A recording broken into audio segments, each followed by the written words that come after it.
इसी में राजी हैं। जैसे नाली का कीड़ा नाली में ही सुख का अनुभव करता है, उसे अमृत कुंड में डालो तो उसे पसंद नहीं आएगा। ऐसे जो गंदे आचरण कर रहे हैं ना, उनको सही बात उपदेश करो तो वो बुरा लगेगा, उनको बुरा लगेगा, उनको अच्छा नहीं लगेगा।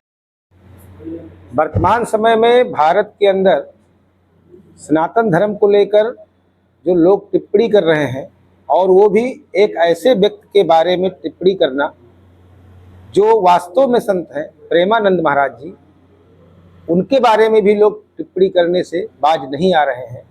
तो इस परिप्रेक्ष्य में अब क्या कहा जाए लोगों के बारे में। हमारे साथ कुछ वरिष्ठ पत्रकार हैं, शास्त्री जी बगल में बैठे हुए हैं, संयम भारत के संपादक भी हैं, उसके बाद विमलेश जी बैठे हुए हैं, एक हमारे मित्र और बैठे हुए हैं। इन्हीं से जानेंगे कि क्या मामला है कि ऐसा संत जिसके बारे में पूरा भारत सुनना पसंद करता है, उनके बारे में भी कुछ लोग ऐसे हैं जो टिप्पणी कर देते हैं, आलोचना कर देते हैं।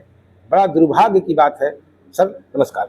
सबसे पहले तो जो प्रेमानंद जी के बारे में वास्तविक संत हैं, आप देखेंगे सोशल मीडिया पे कुछ लोगों ने टिप्पणी किया है, मैं नाम तो नहीं लेना चाहूँगा उनका, लेकिन ये बड़ा दुर्भाग्यपूर्ण है देश के लिए। सबसे पहले कुलदीप जी, आपके चैनल के दर्शकों को मैं नमस्कार करता हूं। और प्रेमानंद जी महाराज या अनिरुद्ध जी महाराज, इनको वर्तमान में संत ही नहीं कहा जा सकता, बल्कि प्रकृत है। जो तमाम वर्तमान समय में बुराइयां आ रहे हैं, उनकी बातों को सुन करके, प्रकृत का मतलब आप समझ लीजिए कि जो तमाम लोग तथाकथित लोग उन पर आरोप या उनकी बातों पर कमेंट कर रहे हैं, एक दो लोग उनके बारे में हम नहीं कहना चाहते। आज के डेट में उनकी बातों को सुनने के लिए लाखों लाख लोग खड़े हुए हैं। तो इनको हम लोग प्रकृत कहेंगे। और प्रकृत को किसी भी प्रकार से कमेंट करना, वो ईश्वर के विरुद्ध बोलना होता है। प्रकृति में भगवान हमको मानते हैं, तो वो तरफ एक तरफ से राख न सके राम का द्रोही, इस टाइप का बात है। तो प्रेमानंद जी संत ही नहीं है, अनुभूता जी संत जी ही नहीं है, ये लोग प्रकृत है।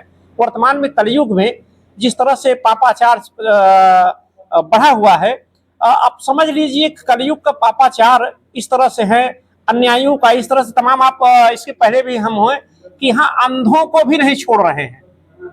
अभी आप तमाम हम एक अभियान चलाए हैं कि अंधे का लोग ले रहे हैं। आप इसके बारे में भली भांति जानते हैं, जिसके बारे में समाज थू करना चाहिए, ऐसे व्यक्ति के साथ भी कुछ लोग खड़े हुए हैं। ये बड़ा दुर्भाग्य की बात है। लेकिन हम लोग प्रेमानंद जी महाराज के बारे में जो कह रहे हैं, उनकी बात को इस तरह से बाइकाट कर देना चाहिए कि वो लोग मक्खी और उसकी तरह से है, जिसको लोग ऐसे हाँक देते हैं, इस तरह से व्यक्ति हैं। प्रेमानंद जी संत हैं और उन पर अंगुली उठाना बहुत ही बड़ा दुर्भाग्यपूर्ण है।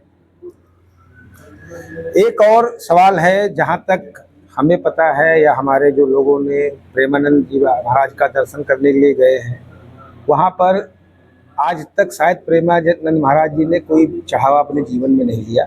दूसरी बात है कि जो लोग दर्शन करने जाते हैं, वो कितने भी वीआईपी हैं, दर्शन 20-20 के उसमें होता है। उनका एक प्रक्रिया है, उस प्रक्रिया के अंतर्गत 20 लोग जाएंगे, वहाँ भजन करेंगे। भजन करने के बाद उनका अगर लिस्ट देने पर नाम आता है तभी जाते हैं। वो चाहे कोई वीवीआईपी हो या वीआईपी हो या कोई जो है बड़ा आदमी, उससे कोई फर्क नहीं पड़ता। फिर भी लोग उनके ऊपर कमेंट करने से बाज नहीं आ रहे हैं। उस पर क्या कहना है आपका मंदेश? क्योंकि प्रेमानंद महाराज जी क्योंकि उनके साथ ये भी है कि किडनी से प्रॉब्लम है, तो इन्फेक्शन का खतरा होता है, इसलिए लिमिटेड लोग ही जा सकते हैं। तो वो सुरक्षा की दृष्टि से अपने आप को कि संक्रमण न फैले, तो ठीक है, गलत नहीं। तो जिन लोगों ने इस तरह की टिप्पणी की है वो बहुत लिमिटेड लोग हैं, क्योंकि भगवान राम और सीता को भी लोगों ने नहीं छोड़ा। तो आप देखेंगे तो ये एक ईश्वर तुल्य है। हम ये कह सकते हैं कि प्रेमानंद महाराज जी लगभग ईश्वर तुल्य हैं। पहले बताया प्रकृत। तो अब उनके बारे में भी कुछ निकृष्ट लोग हैं इस संसार में जो कमेंट करते हैं। जी तो उसके लिए क्या हो सकता है? कुलदीप जी, आप दूरदर्शी पत्रकार हैं।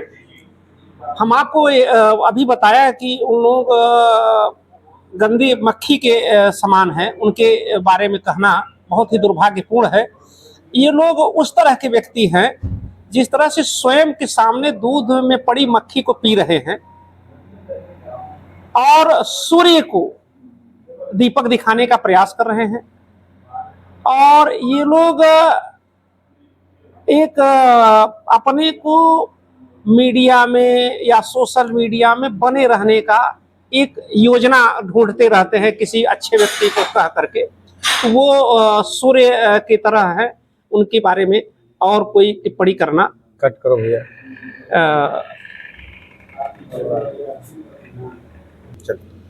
तो ये प्रेमानंद जी एक सूर्य की तरह हैं, प्रकृत हैं। इनके बारे में टिप्पणी जो कर रहे हैं हम तो नहीं समझ रहे हैं। केवल मैं आपको बताया कि मीडिया में या सोशल मीडिया में बने रहने के लिए ये लोग कुछ न कुछ योजना खोजते रहते हैं। ये एक शरारती तत्व व्यक्ति हैं जो सनातन पर, अपनी संस्कृति पर कुछ न कह करके अपने को लाइट में रखना चाहते हैं। और प्रेमानंद पर छींटा मारना सूर्य पर थूकना जैसे है, जो स्वयं उन पर थूकेंगे और उसका छींटा उनके ऊपर आएगा। ये मेरा कथन है। इसी के साथ मैं पुनः आपके दर्शकों को और आपको बहुत बहुत धन्यवाद देता हूँ। जय हिंद, जय भारत।